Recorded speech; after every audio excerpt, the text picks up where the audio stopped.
गीता के चौथे अध्याय में 35वें श्लोक में भगवान कृष्ण ने इस बात का उल्लेख किया है।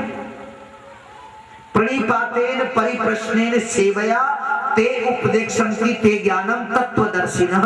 हे अर्जुन, तुझको वो तत्वदर्शी लोग इस ज्ञान का उपदेश करेंगे, और अगर उनसे उपदेश तूने सुन लिया तो संत की वाणी से कोई बात ग्रंथ की, शास्त्र की, धर्म की सुनते हैं तो वो बात ज्यादा प्रभावी रहती है। जैसे देसी दवाई शहद के साथ खाओ तो ज्यादा असर करती है, पानी के साथ ले तो कम असर करती है। इसलिए संतों के मुखारविंद उस अमृत से जाकर के तुम उस चीज को सुनना। श्रीमद् भागवत में सत्यम परम धीमहि प्रथम स्कंद में लिखा, और 12वें स्कंद में भी सत्यम परम धीमहि इस शब्द को देकर के और उन्होंने इस ग्रंथ की पूर्णाहुति कर दी। तो आइए रामचरितमानस में वर्णा नाम अर्थ संज्ञा नाम से बाबा जी को इसको प्रारंभ करते हैं। लेकिन इसका स्वरूप क्या है? वर्णा नाम अर्थ संज्ञा नाम। बाबा तुलसी जी इस विषय के ऊपर क्या कहना चाहते हैं? उन्होंने कहा कि वर्णा नाम अर्थ संज्ञा नाम, आप जो वाणी से जीभ से शब्द बोलते हैं, या वेदांत है, थोड़ा सा वेदांत लोकल ज्ञान नहीं, यानी साधारण सांसारिक ज्ञान नहीं, वेदांत का ज्ञान। आप जीभ से जो शब्द बोलते हैं ना, इस शब्द का अर्थ भी होता है। लेकिन जैसे कै, अब कै बोल दिया तो जो जानता है वो कै समझ जाएगा, वाणी भी निकली, अर्थ भी निकला, लेकिन कै दिखाई नहीं देता है। और अब आइए, जब LKG में बच्चा जाता है तो उसके सामने चार्ट लगा दिया जाता है, चार्ट, और चार्ट लगा करके कै लिख दिया जाता है। उस कै के ऊपर कबूतर का चित्र बनाया जाता है। ध्यान देना, उन लोगों से, वो जो लोग प्रचार करते हैं ना गलत इस दुनिया में कि सगुण पूजा बंद करो, क्या है इन मूर्ति पूजा में, मैं उनकी निवेदन कर रहा हूं, अगर मूर्ति नहीं हो तो तुम्हारा छोरा अंगूठा छाप ही रहेगा। कबूतर का कै बनाया जाता है, और पहले या कौवे का चित्र बनाया जाता है। तो उस निर्गुण कै को सिखाने के लिए उस बच्चे को पहले बताया जाता है, ये बेटा कौवा है। और तुम्हारा बेटा जब LKG में पढ़ के आता है तो चलो कौवा को छोड़ो, वो कहेगा A for एप्पल, वो A for एप्पल बोलेगा, क्योंकि वो बच्चा है, उसकी खाने में इच्छा रहती है। तो जो सेव है, खाने की चीज है, उसको चित्र भी अच्छा लगता है उसको, तो वो पहले सेव की तरफ ध्यान देगा, पहले उस सगुण को देखेगा, उस चित्र को देखेगा, उसके बाद उसको ए समझ में आएगा कि इसका मतलब ये होता है। जबकि आप जानते हो न तो ए का मतलब एप्पल होता है, न एप्पल का मतलब ये होता है, ये तो केवल एक सेटिंग है,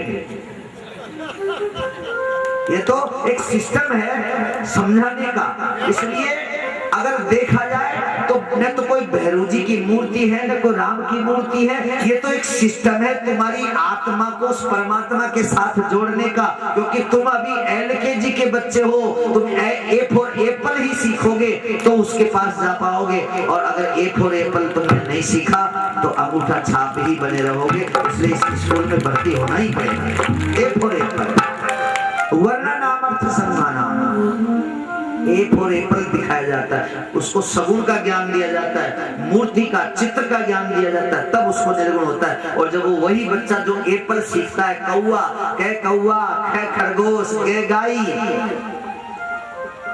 हमने तो संगीत में सीखा था काका, कैसे कबूतर, कै खरगोश, गैया चरती है चारा, ऐसे घड़ी जब टिक टिक करती है, खाली लगता प्यारा।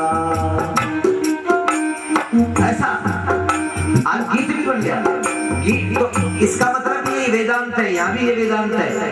भगवान को चाहे गीत गा करके रिझाओ, चाहे ध्यान करके रिझाओ, चाहे सगुण उपासना करके रिझाओ, चाहे निर्गुण उपासना करके रिझाओ, लक्ष्य सबका एक है कि वो कैसे मिले, या हम उससे कैसे मिले, वो हमारा प्राण प्रियतम, हमारा प्रिय कैसे हमको दर्शन दे, ये एक लक्ष्य होता है। ऐसे ही जब वो बालक बड़ा हो जाता है, MA BA में चला जाता है, फिर उसको कौवे की जरूरत नहीं होती।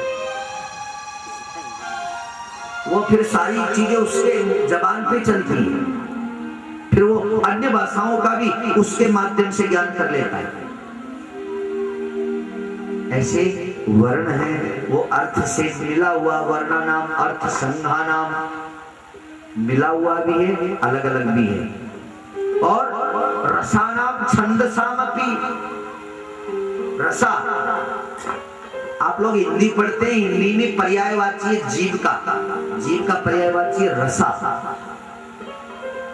इस जीव को रसा भी कहते हैं। तो रसानाम, इस जीव के लिए इसमें जो मसाला है वो बहुत ही कारगर है, क्योंकि जीव की आदत होती है बहुत अच्छी चीज लेने की। और बोले संसार में जीव के लिए अपने इष्ट देव का, अपने प्रभु का नाम से बढ़िया मिठास वाली कोई चीज नहीं है। आप देखना च्युइंगम आजकल बहुत लोग बनाते हैं और सब चलती है, टीवी में भी देखते हो, वो बल्ला गेंद खेलते रहते, वो भी चाटते रहते। तो ये क्या समझ रहे हो, च्युइंगम अब चली है? च्युइंगम तो पहले से ही। हनुमान जी जब गए लंका में उड़ करके जाने लगे, तब उनको मुद्रिका दी गई और मुद्रिका पे लिखा हुआ था राम नाम।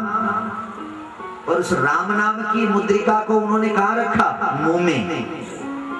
और उस राम नाम की मुद्रिका को मुंह में रख करके उड़े। इसका मतलब उस राम में कुछ ऐसा रस था, इसीलिए तुलसी जी ने उस बात को लिखा किसमें, एक जिसको आप साधारण चीज मानते उसमें लिखा, बोले राम रसायन पासा, राम रसायन तुम्हारे पासा,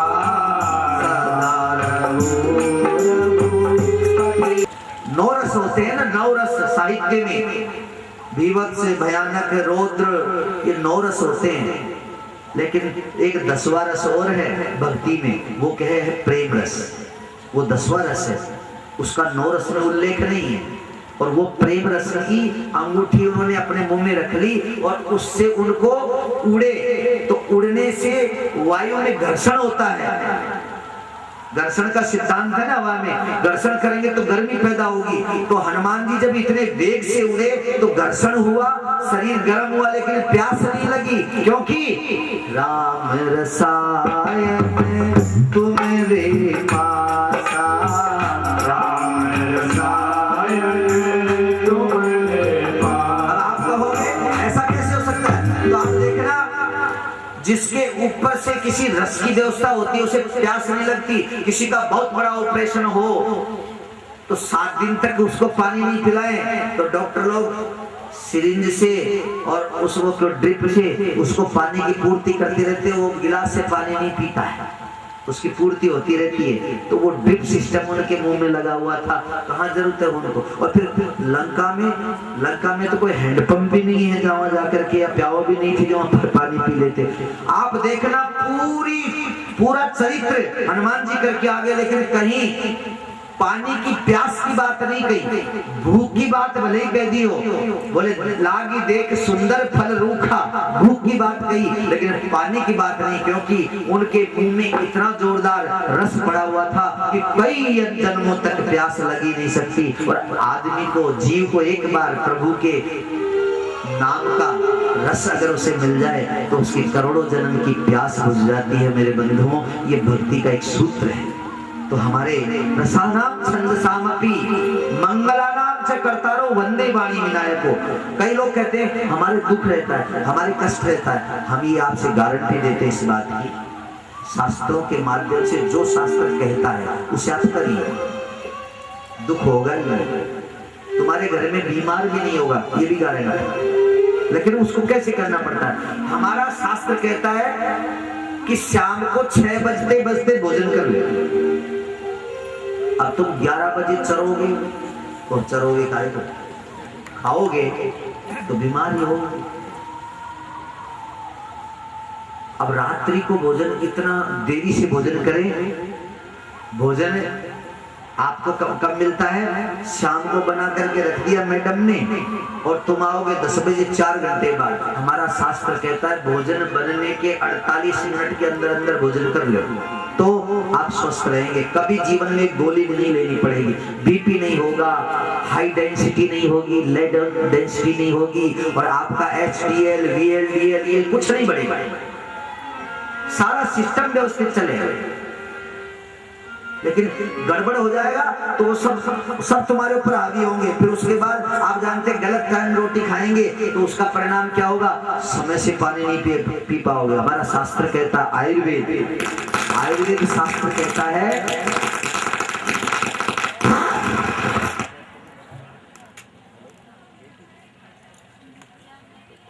नहीं कर पाते हैं, गलत समय पे भोजन करेंगे। मैंने देखा जिन गृहस्थियों के भक्तों के जाता हूं, भोजन भी खाते रहते, पानी भी पीते रहते बराबर। हमारा शास्त्र कहता है भोजन करने के बीच में पानी मत पियो, और भोजन करने के ठीक घड़ी लगा करके 1.5 घंटे बाद पानी पियो। 1.5 घंटे पहले पानी अगर तुम पियोगे तो भोजन पचेगा नहीं, सड़ेगा, और सड़ेगा तो उससे गैस बनेगी, एसिडिटी बनेगी, तो उसके बाद में धीरे धीरे वो गैस चढ़ेगी। आप लोग कई फ्रिज का पानी पीते हैं, हम लोग नहीं पीते। जीवन में इस चीज का संकल्प है, फ्रिज का जो विशेष ठंडा पानी पीते जानते हैं उसका गड़बड़ क्या होती है, तुम्हारी टेक्नोलॉजी सारी गड़बड़ हो जाती है अंदर। जो ही ठंडा पानी पिएंगे, पेट का स्वभाव है कि पेट अपने टेम्परेचर वाले पानी को या कोई भी सामान को जो उसके अनुकूल है उसी को काम में लेता है। अगर तुमने ज्यादा ठंडा पानी डाल दिया तो सारा ब्लड, माथे का हो, पैर का हो, हाथ का हो, सारा उस पेट में पहुंच जाता है और उस पानी को हीट दे करके और अपने बराबर टेम्परेचर पे लाने में काम आ जाता है।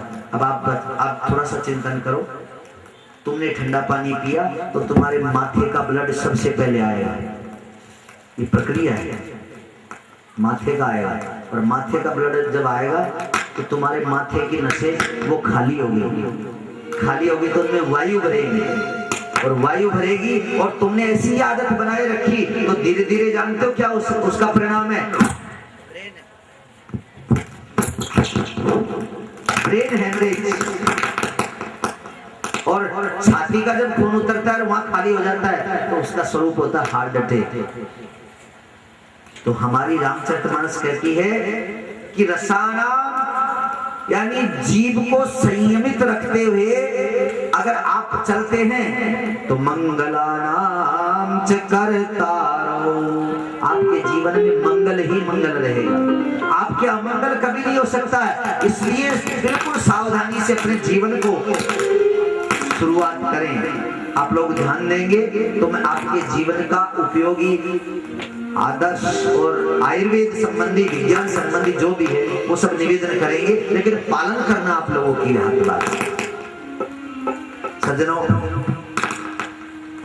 आगे बाबा तुलसी जी ने अनेक देवताओं का वंदन किया, और वंदन करने के पश्चात उन्होंने कहा नाना पुराण निगमा सम्मतम यद रामायण निगृतम कच्चिदन्यतोपि, अनेक प्रकार के पुराणों का इसमें समावेश है, और इस पुराणों के समावेश वाली इस रामचरितमानस को मैं आपके समक्ष भगवान शंकर की कृपा से वर्णन कर रहा हूं, ऐसा तुलसी जी कह रहे हैं। और शंकर जी की वंदना करते हैं, वंदे भवानी शंकरो वंदे श्रद्धा विश्वास। एक बात का ध्यान दें, शंकर जी ने अपने आप को जिस उपाधि से अलंकृत अर्थात पाया तो वो उपाधि है विश्वास, और माता पार्वती को तुलसी जी ने कहा ये श्रद्धा है, और शंकर जी विश्वास। एक बात आपसे बताएं, इस बात को तुलसी जी का कहने का अभिप्राय है, बोले आप किसी भी संत के पास जाएं और उसके जाने के साथ में अगर तुम्हारे मन में श्रद्धा और विश्वास नहीं है तो आपका मनोरथ पूरा नहीं हो सकता। बंदे श्रद्धा विश्वास हो, कहीं भी जाओ, जन समाज हो, संत के पास जाए, अगर सही भावना नहीं है तो सुख साता का आशीर्वाद नहीं मिलता। आप लोग अगर संतों के पास आए और मन में कपट है, आप जानते कि आजकल मोबाइल में तार नहीं होता है, लेकिन तरंगे चलती है, तरंगों से सारा काम चल रहा है। तो ये कोई विकास आज का नहीं है, मन की तरंगे भी चलती है।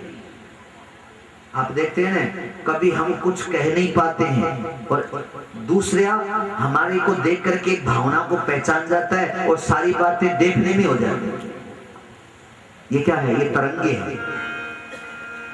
और ये सारी तरंगे जब चलती है तब जा करके और एक दूसरे के विचारों का आदान प्रदान होता है। तो आप सही श्रद्धा से आएंगे तो आशीर्वाद सही मिलेगा, और गलत श्रद्धा से आते हैं तो फिर बैरिंग लौटना पड़ता है, कुछ नहीं मिलता है, और फिर दोष निकाला जाता है भाग्य में। आप एक बात का ध्यान रखें, शंकर जी को एक डिग्री मिली हुई है, भावी ही मेट सकहि त्रिपुरारी।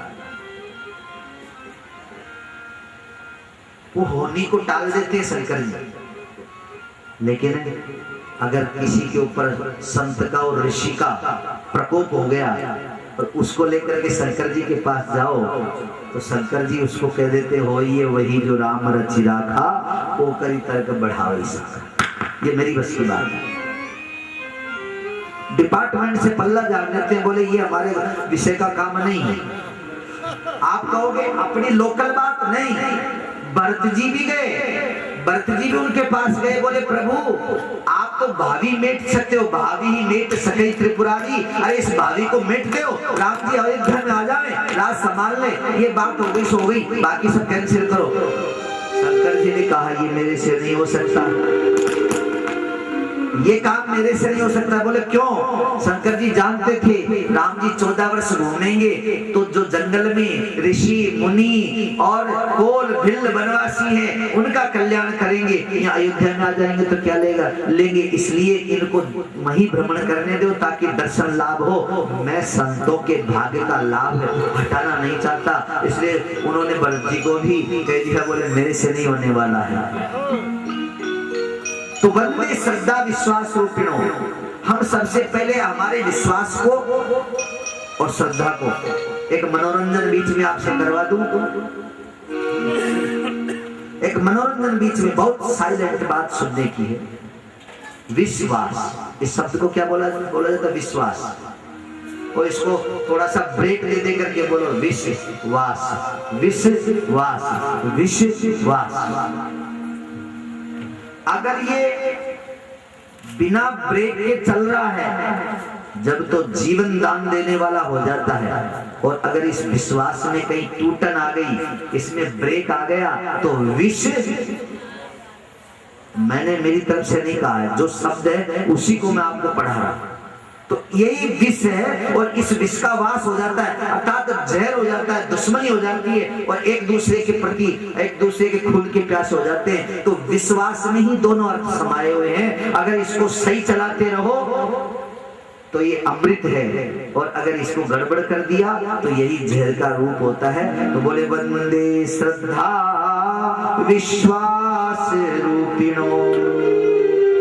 और सज्जनों, माता पार्वती का सबका वंदन किया बाबा जी ने, यहाँ तक कि अवध के सारे जितनी जनता थी उनको प्रणाम किया, क्योंकि बिना प्रणाम किए रामचरितमानस आगे नहीं बढ़ सकती है। और एक बात का ध्यान देना, प्रणाम करने में नुकसान नहीं है। मैंने यहाँ एक बहुत बड़ी गड़बड़ी है देखी। हमारे बाबाओं के पास में तो आते तो लोग बाग जिनको मन होता है कर लेते हैं, लेकिन युवा लोग भी आते हैं, और हमारे पास कोई बुजुर्ग बैठा रहता है तो वो युवा हम लोगों को तो प्रणाम कर लेता है, लेकिन अगर बगल में बैठा है तो उसको भी प्रणाम करने की इच्छा नहीं होती। इसका मतलब ये फैक्ट है कि तुम्हारी औलाद तुम्हारे को भी प्रणाम नहीं करती होगी। अब ऐसे कितने माता पिता है जिनके बेटे बेटी ढोक देते, हाथ खड़ा करना, ऐसे माता पिता। ये ले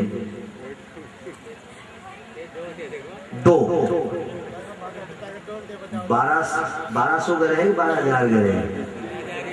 हाँ, उसमें 2 व्यक्ति ऐसे जिनकी संतानें उनको प्रणाम करते। ये कितनी बड़ी बात है। ये आपको मतलब आपके दोष नहीं है, हम लोग उनको संस्कार नहीं दे पाते। और संस्कार इसलिए नहीं दे पाते हैं कि ये जैसे आयोजन हो रहा है, जबरदस्ती किया जा रहा है। संस्कार के आयोजन हमारे क्षेत्र में, हमारे गांव में इसमें होते नहीं है। तो बोले हम लोग प्रणाम नहीं कर पाते, नमन नहीं कर पाते। प्रणाम करने में कभी भी नुकसान नहीं। प्रणाम करने वाला कभी घाटे में रह नहीं सकता, गारंटी है शास्त्रों। आप कहोगे कैसे? तो बोले देखिए, अब मैं आपको साइंस से उसका एक्शन बताता हूं कि प्रणाम करने वाला जब प्रणाम करता है तो विज्ञान उसके ऊपर कैसे काम करता है, धर्म उसके ऊपर कैसे काम करता है। दोनों आप लोग ध्यान देना। आदमी जब, आखिर आजकल तो सिस्टम ही बदल गया प्रणाम करने का, hi hello tata bye bye. लेकिन वास्तव में प्रणाम करने का जो तरीका था ना, वो दोनों हाथ जोड़ करके और ऐसे झुका करके, थोड़ा झुक करके प्रणाम करने का। प्रणाम करने का तरीका आपको देखना हो तो जैनियों के पास देखना, बहुत बढ़िया सिस्टम से प्रणाम करते हैं। अपने लोगों के पास में सारा सिस्टम है, लेकिन अपन लोग उसको करते नहीं। बस लाकड़ा की तरह, ओ महाराज, ओ जय श्री राम, जा दादा मान लिया मैं। तो वो लकड़े की तरह प्रणाम करता है तो लकड़ा जैसा ही रहता है। झुकना अगर नहीं सीखा तो उसने कुछ नहीं सीखा। तो बोले प्रणाम किया और प्रणाम करता है, तो आप देखना ऐसे करके, ऐसे झुक करके, आप प्रैक्टिकल करके देखना। जब आप ऐसे पकड़ करके झुकोगे तो तुम्हारी सांस बंद हो जाएगी, जो ऑटोमेटिक है, करना नहीं पड़ता है। देखो भगवान ने कितना बढ़िया